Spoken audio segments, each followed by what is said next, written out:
Welcome to a super exciting Liverpool transfer news video, because we have 4 new stories, 4 new updates on the Jude Bellingham to Liverpool transfer saga. So first of all, what do you think should be the maximum price that Liverpool should be willing to pay for Jude Bellingham? That's the question that I want you guys to answer in the comments below. Let's make this a community video in the comments, and I will reply to many of your comments during the day, because I want to interact with you guys more, and I want these videos to be more interactive, so you guys feel more part of the story. And according to some newspapers, Liverpool are already preparing their first offer of 70 million for Jude Bellingham, but I think that will fall short of Dortmund's asking price.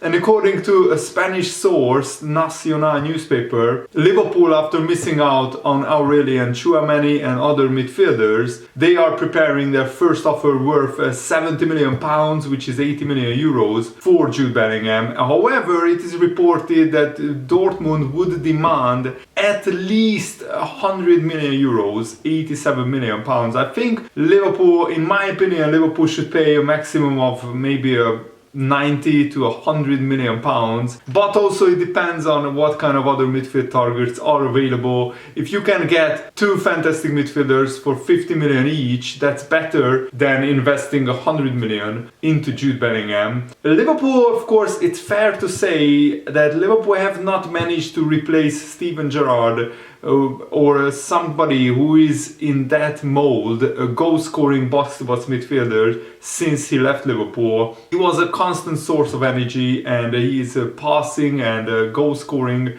is what I think Liverpool is lacking. The difference between Manchester City and Liverpool, in my opinion, they have both great defenses, great attacks. It's a Kevin De Bruyne type of player. If Liverpool had a Kevin De Bruyne in their team, I think we would be as good, maybe even better than Manchester City. And another journalist is claiming that Liverpool would be willing to break their transfer record for Jude Bellingham. Football journalist Dean Jones has claimed that Liverpool are ready to get Jude Bellingham and do what it takes to price him away from Borussia Dortmund, even as early as the January transfer window. The journalist said, I think Liverpool would be willing to break their transfer record to sign Bellingham. That would only mean getting to about 80-90 million, but maybe even more. So it's probably going to happen soon anyway, given the way prices rise and the rate of inflation that is going on at the moment. Bellingham is an exceptional player. He's already a superstar, and at 19 years old he already has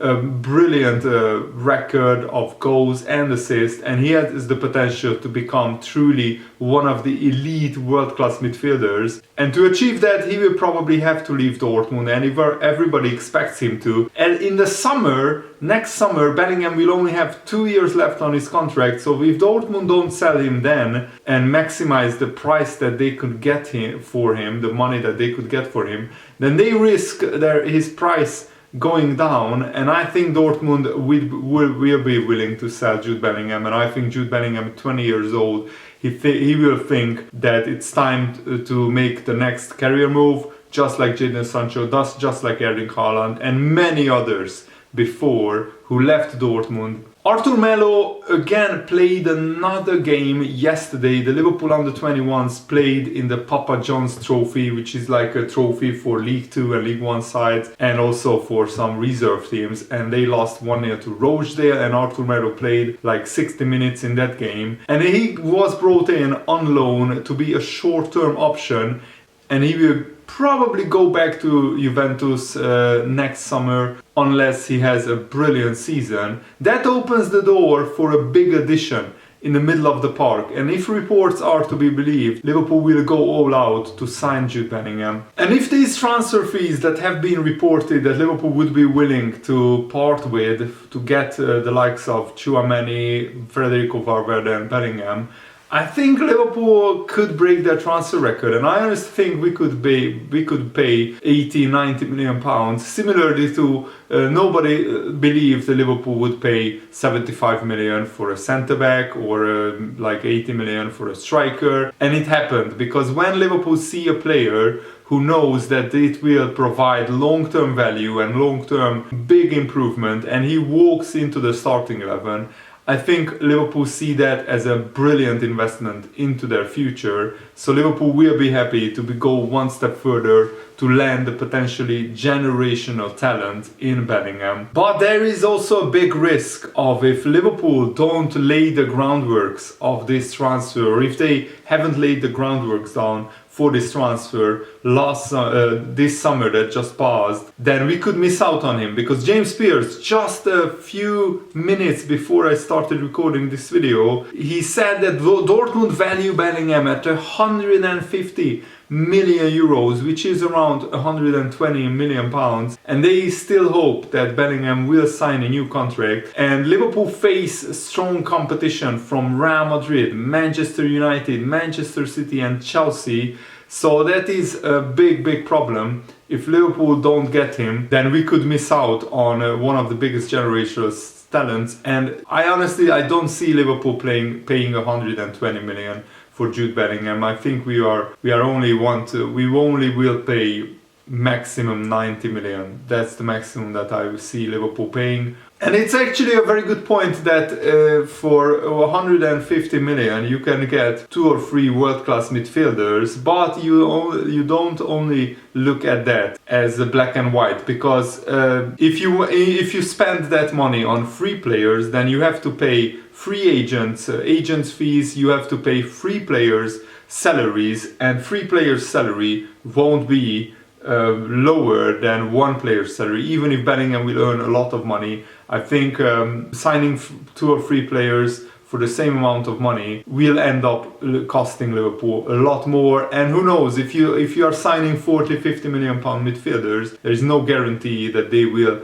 become world class. But with Bellingham, it's actually pretty much a guarantee. And I always love to check what Liverpool fans are saying on Liverpool fan forums and on Reddit. And one Liverpool fan said, if we haven't already laid the groundwork down for this transfer, for the Bellingham transfer, just to show you, yeah, these are the comments on the battle for Jude Bellingham, then this summer has been pretty much an absolute lunacy, according to this Liverpool fan. I think because we know for a fact that Bellingham's family has been invited and they have been visiting the Liverpool training center, the AXA training ground, 1 or 2 years ago. I think we can safely say that the groundwork has been laid down, but I'm not sure if Liverpool can do too much more than that, because you can't sign a player 1 year in advance unless the club is willing to do a pre-contract agreement, a pre-contract deal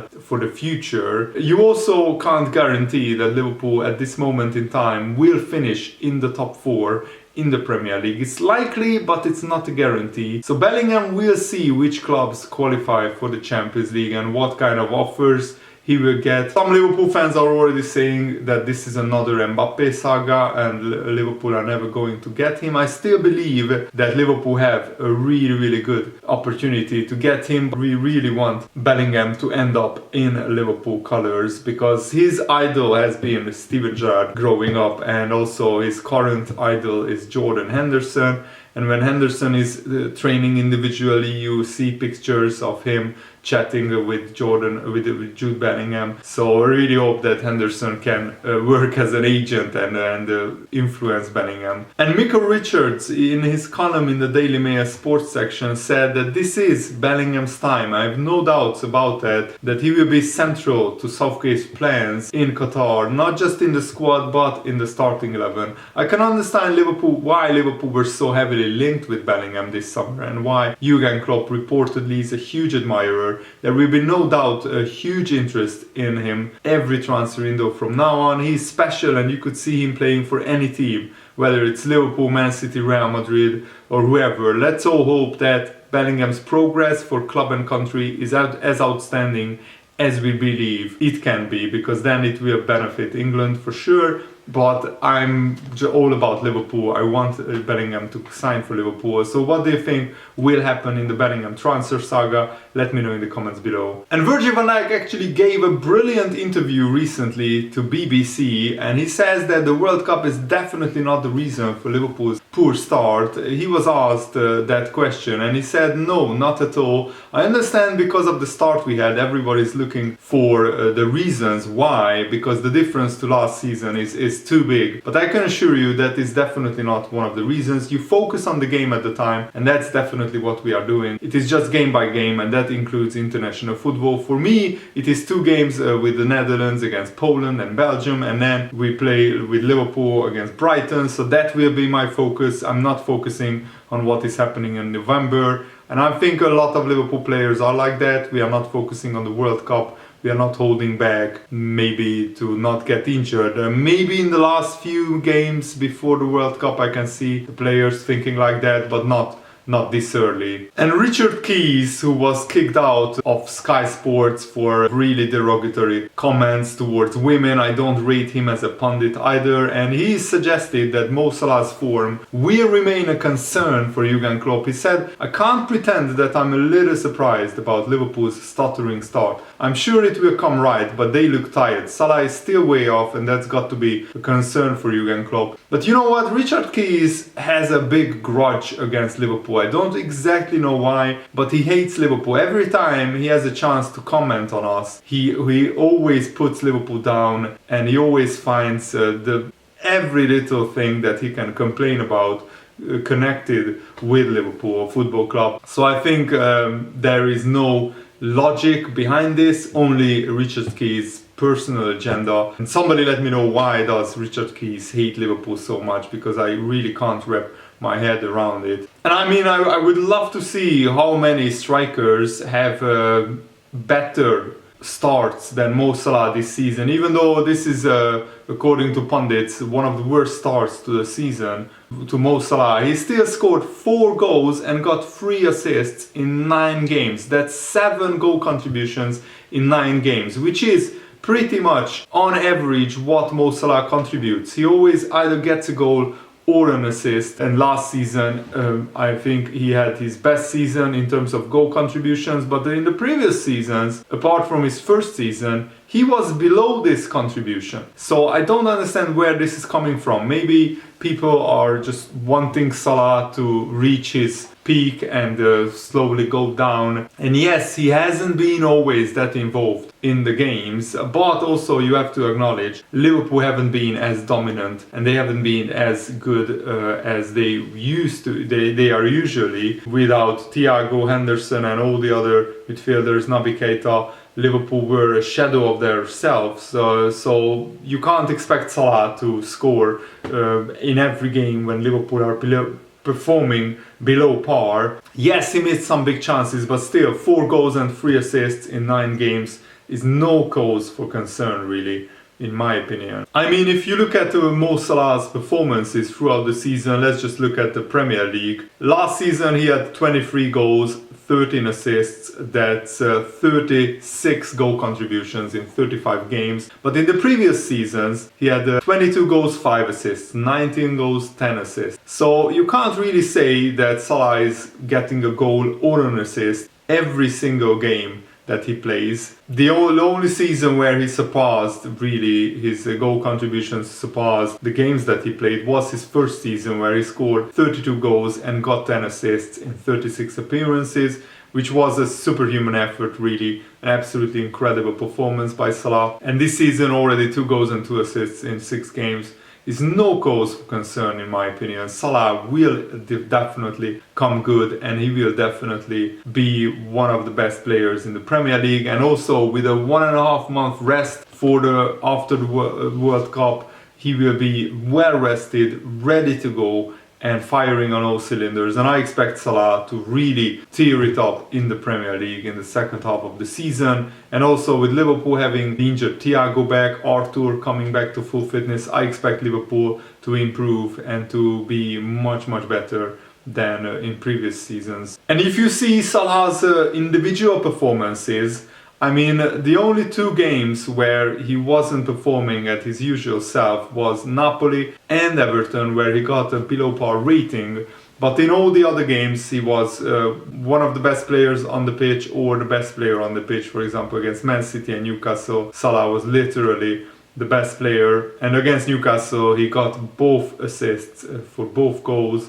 Against Man City, he scored and assisted as well. So you can't really fault his effort. And every single top player has some games when he is not performing at the best of his level. And Bobby Firmino also shared something very interesting, that Jurgen Klopp would do his pre-match staring even when he was at Hoffenheim and Dortmund was the manager. Klopp was the manager of Dortmund. I almost said Dortmund was the manager of Klopp. So Bobby Firmino said whenever with Hoffenheim we came up against Dortmund, Jurgen would routinely be in the middle of the pitch, closely observing opposition players warming up. And I would look at Jurgen Klopp and think, what's going on? Is he trying to intimidate us? I found it interesting, and it was always great to come up against that brilliant Dortmund team. Having him with us today at Liverpool is amazing. He never stops giving me advice. He's a massive father figure for me here at Liverpool. I'm so grateful to play under him and be coached by a great leader like